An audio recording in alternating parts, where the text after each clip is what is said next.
When I started investigating collective leadership more deeply, I conducted an interview with the founder of a German beverages company.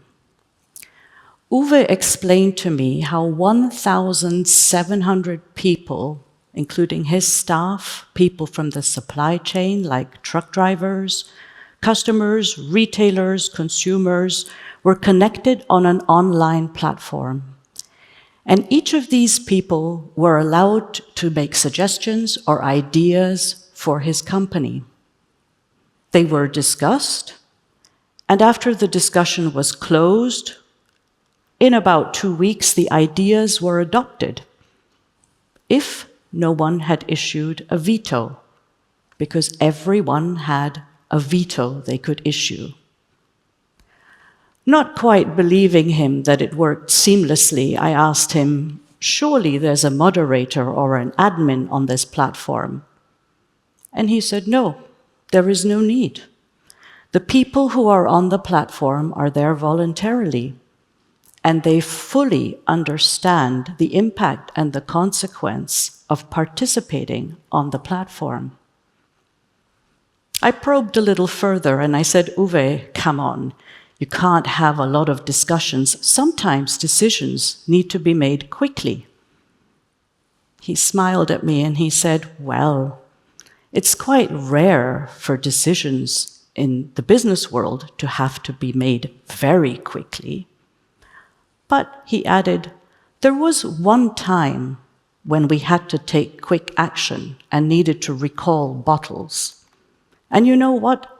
It helped us that we were connected on this platform together. I probed a little further, and I said, there must have been a time when this didn't work for you. And he said, yes, there was one time when it didn't work for us. And that is when we had to design new labels, and people simply couldn't agree on the best label. The color, the design, the font, everybody was very emotional about their preferences. And the prolonged discussion was actually a commercial risk, and I needed to step in and call for a majority vote. Listening to Uwe, I realized that oftentimes collective leadership is simply seen as another hyped leadership style.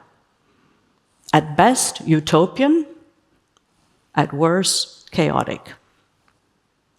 When in reality, it seems that collective leadership is simply about 2 or more people who have agreed on how to achieve a shared goal. It is about moving the dial from a single person who's a leader towards a more relationship-based leadership. It is about a decision-making system that is about deciding with everybody rather than commanding over people to make decisions.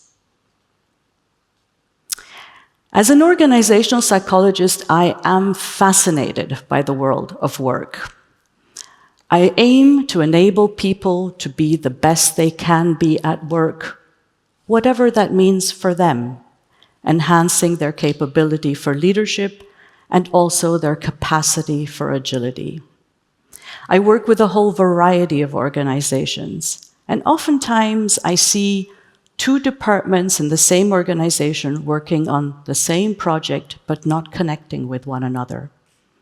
I see individuals very focused in their work, but somehow siloed, not always engaged with the larger picture, and perhaps even a little bit lonely.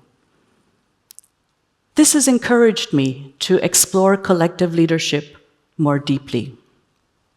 And when I talk to these organizations or teams about collective leadership, I like to use the metaphor of a football team. A football team, 11 players, each has their own individual role, and yet they know that only together they can actually achieve their ultimate goal, which is to win a match or win a tournament.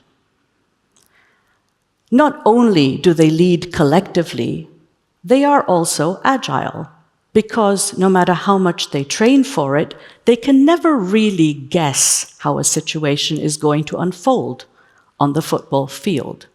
So they have to consistently adapt. What does this agility actually mean? A bit of a buzzword in the management world nowadays.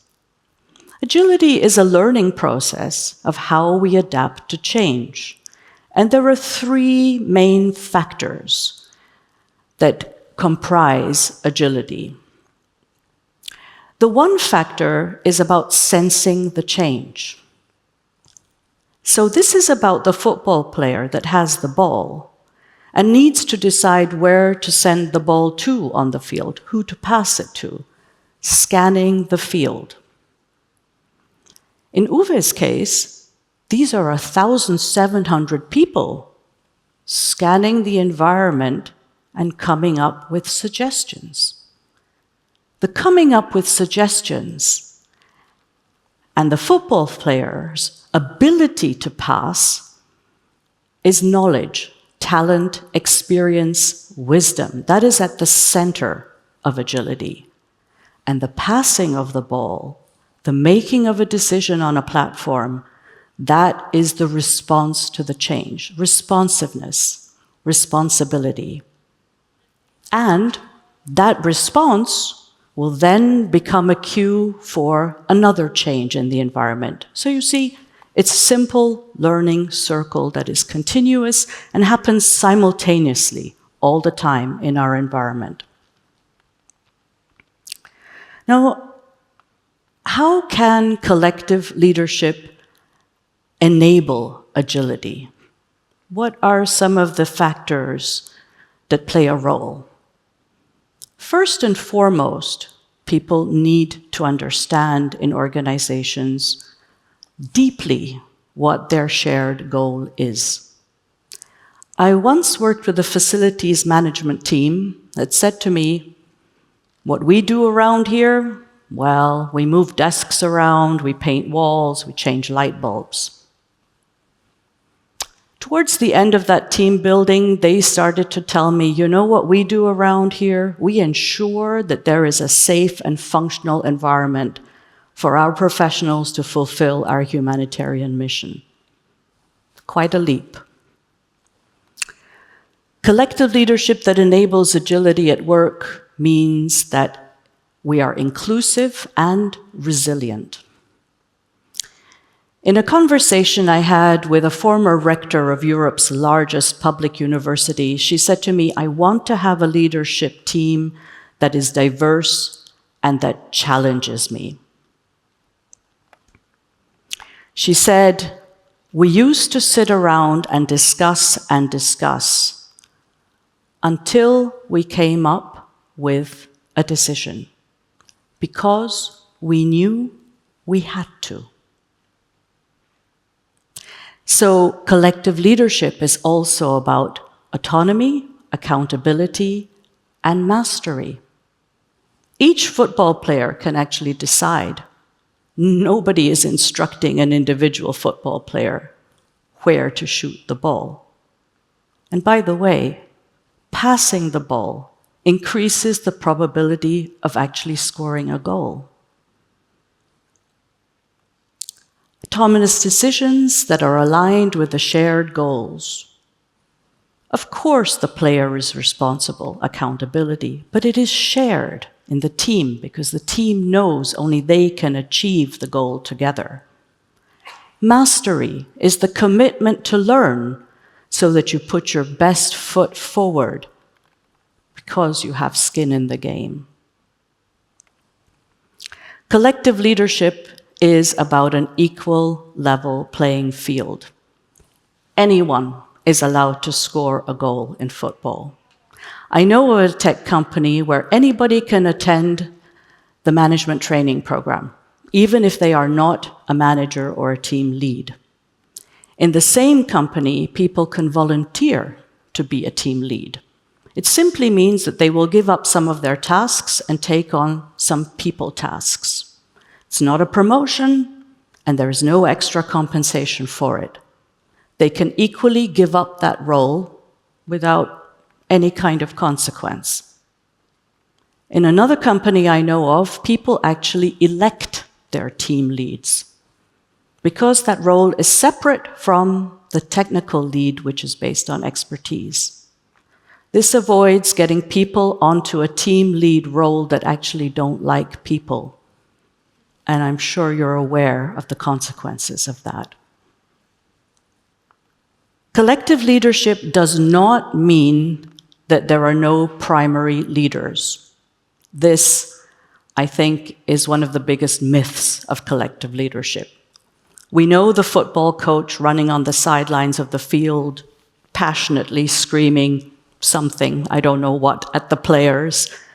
And we also saw Uwe in his CEO role interjecting on the platform. That's fine. The coach will probably take the hat when things go south, and Uwe needs to interfere because that is his role. It is about understanding that everybody has a role and they are equally important. The goalkeeper is, in fact, just as important as the team coach. They don't need to be put in a hierarchy and interfere with each other. Finally, agility in organizations is all about learning and adapting. And in order to be able to learn, we need a safe space. This is called psychological safety. A safe space to make mistakes and ask uncomfortable questions without the fear of retaliation or some kind of negative consequence.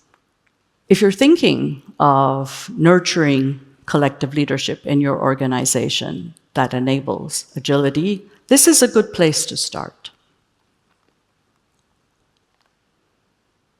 Agility, as Uwe told us, is not about making quick decisions. Agility is not fast, it is timely. And it is not an off and on button. Most organizations are more or less agile, depending on the contexts. And collective leadership has a variety of expressions that are as unique as the organizations that I work with themselves. So you can find your own way to express collective leadership. It is an age-old question on how to build the best leadership and what makes great leaders. We have been discussing that for several decades, I would say many, many decades. And I think in times that are disruptive and uncertain, that question gains a lot of traction. However, I invite you to see the question a little bit differently. Perhaps the question we should be asking ourselves is, how do we build inclusive decision-making systems? How do we build systems where everybody has a voice and knows they will be heard and that that will have a consequence? They are empowered. How do we build systems where we know decisions will be taken in places of expertise and they will include the people who are impacted by these decisions? When we know that leadership is shared, we will definitely step up and put our best foot forward. So my question is, if shared leadership is possible on the football field, why can it not be possible at the workplace? Or, if I dare even suggest, in the world at large? Thank you.